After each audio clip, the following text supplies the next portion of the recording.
Ms. Chase Smith is a makeup artist. She's an educator and a power pusher who believes in mentoring, leading, teaching, and inspiring. Thank you for being here with us today.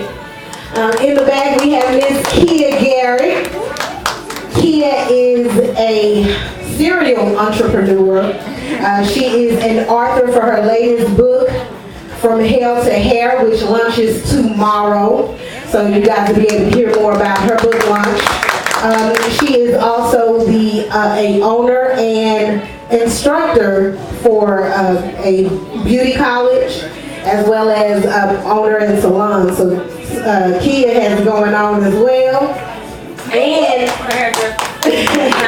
last but not least, we have Miss Jaleesa Ann. You guys, Jaleesa is the queen of personal finance. All right, she believes in empowering creatives to build their financial empire, and we are so happy to have her with us today.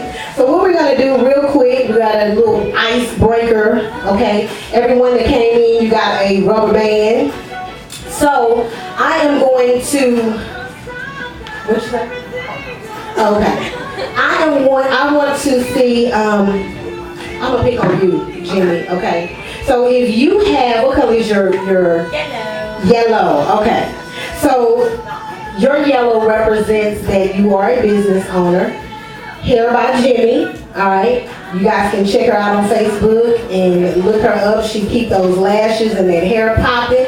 But my question for you is, come up real quick, just so we can kind of get to know each other. What made you start your business? Well, yes, I'm a third generation stylist. Hey, I'm a wealth of knowledge. Hey, if you give it to me, I'll get to share. But I actually didn't come into the beauty industry because I enjoy hair, even though I had the talent. God chose me to walk this life as a alopecia. And so when I started experiencing alopecia and creating my own wigs and different things like that, I knew that I wanted to use that talent to help other individuals who didn't have hair, who were ashamed of the fact that they didn't have hair, wanted something more natural, just another, etc. And so that's what actually brought me to the beauty business. And from that business, I have created my own nonprofit organization for those individuals who live and suffer with alopecia areata called Bold, Bald, and Beautiful Incorporated. And we started a Operation52.org campaign this year. So that's allowing me to give those with alopecia scholarships, send kids to camp who have alopecia to experience other people just like them, and to also offer IMBB self-esteem makeovers. So that in a nutshell. Thank you, Ms. Jimmy.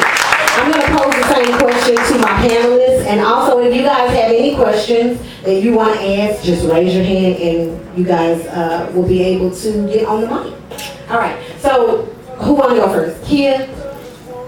Okay, Jaleesa. What made you get started in business finance or personal finance?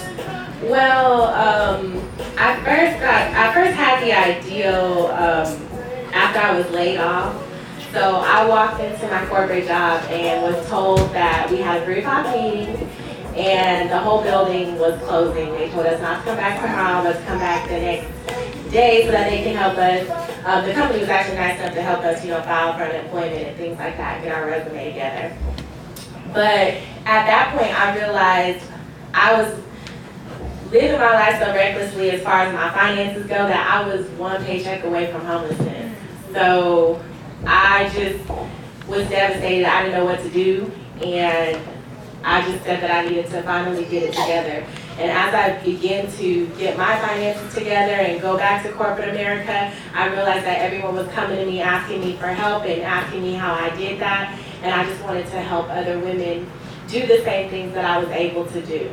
Now, Jaleesa, you brought up a good point. You said that you were a paycheck away from being broke. And statistically, I'm hearing that the average person has $5 in their savings. Like, is that true? Statistically, less than 70% of people have $1,000 in their savings account. And the statistic is 76% of people are living paycheck to paycheck. So it really is a problem. And we're taught to be consumers. We're even taught that saving is getting a deal. Not putting money in the bank. Right. Saving is getting 50% off my shoes I just saved.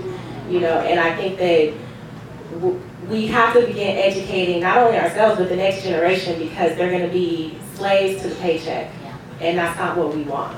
Okay. Pass it to Ms. Chase. So, Ms. Chase, why did you get started in business? Oh, that's For a long yourself. story. Well, I've always been addicted to the beauty game, so since I was a young kid. But I've always been a helper. I'm a Libra, so I'm a giver. So I'm considered myself to be a servant. And so that servant, either in the Lord, spiritually, mentally, or whatever, and I've always had people, how do I do this, how do I do this, or how did you do that? And I'll be like, I'll do it, I'll help you. And one of my mentors, she was like, you know you need to charge for that, right?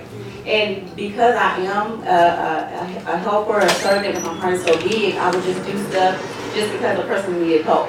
So, like you said, we have to educate ourselves as far as money-wise, and I'm doing all of these things, but was not getting paid for it. Okay. So, so I love to help, but you're not going to charge you. So it was just that thing. That was the light bulb that went off in my head. I'm like, all of the skills and the gifts that each person has, or what your passion is, you can make money out of it, meaning that you can, so you can be able to, have financial freedom regardless of what you like to do, whether it's hair, whether it's accessories or makeup. So I decided to take my gift and my skill set, helping people, and turn it into a business. Okay. What were you doing before you were a makeup artist? That's all I do.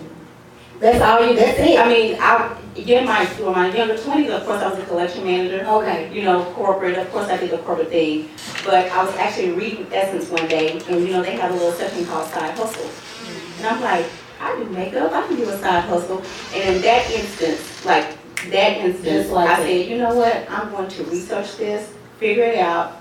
That next week I had enrolled into Oval, and then I quit my job 2 weeks later. Wow. So that was my aha moment. So, Ms. Tia, why did you get started in business for yourself? I got started in business for myself because it was my divine destiny. Destined by God to do this, what I'm doing now. And I mean, I worked for people. I grew up in a community where we had nothing. I mean, jobs were not in.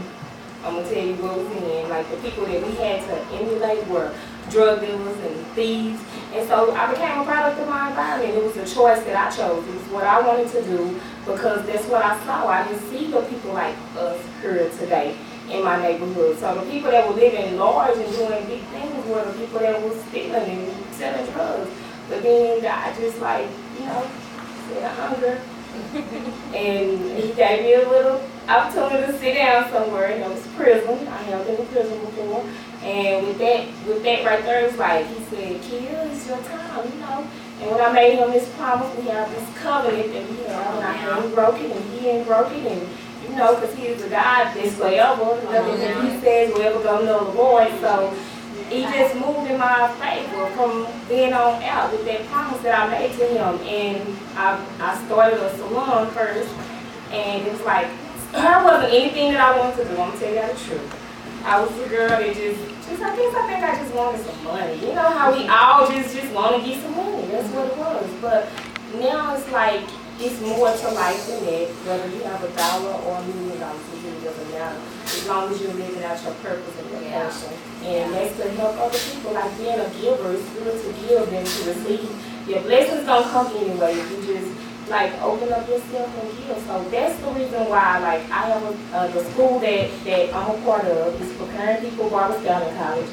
And that we opened it in the South Dallas Fair Park community. Well, I opened it in the South Dallas Fair Park community, 2011. And the reason is to give back to that community, because that's where I ran the streets at. That's where I was. That's where I chose to do the stuff that I did back when I was doing it. But I mean, people need that. They need people like us and you all, that's business owners, to emulate and to see doing good things and great things in this life and see that it's better, because some people don't know that. They don't see that. And they don't even have an opportunity to get that. So if it's up to us to go out there and open these businesses and give back and show these people stuff. Yeah, I really do appreciate your transparency. I'm Kia's friend on Facebook, and she's always sharing these tidbits. And just to be in your presence, you walking like you talking, and I really do appreciate seeing that in you. But let me ask you, because you brought up a good point. Do you think that people are a product of their environment? Yes, I believe that people become that. If you don't see anything, we are like coming up as a child. The way you start talking is the way that your parents or whoever you're around start talking. So when you're in a neighborhood and that's all you see and coming up, like you don't ever come out of it. I was stuck. I was stuck in the neighborhood to where, it was nothing. We didn't have all of that. It was us, just us in that community. So with you being there, you become what you are, what you see, what you are invested in, that's what you become. So I think all people do. And when you have good people around, when you bring stuff in those type of communities, then you can change that. You can give them that knowledge. Okay. Miss V, why did you get into business for yourself?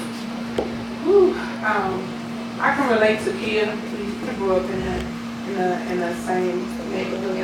My mom took us out of a comfortable state when my dad passed away and moved us to the Pleasant Grove area. And it was bad. It was real bad. And my first job was at Elegance in Redbird Mall. I used to kiss the 65 Grove South bus. I catch the train downtown, go to Dillard's, you know what I'm saying? But at Dillard's, I used to always style mannequins. Miss Davis, get back over here, do this. But I was so interested in styling the mannequins, I knew that's what I wanted to do. Then I opened up my own boutique, Rebel Girls Boutique. And it was hard, like nobody locally would support me. Like they would support other people, but they wouldn't support me. And I was at home one day, I sleep with my phone, and I was at home one day and I said, you know what, I just give up. I give up. God, give me a sign, give me something. The first thing I do when I wake up is I check my emails, I check my phone to make sure my clients is called, everything. That day I didn't pick up my phone, I was just in a funk. Some told me, check your phone.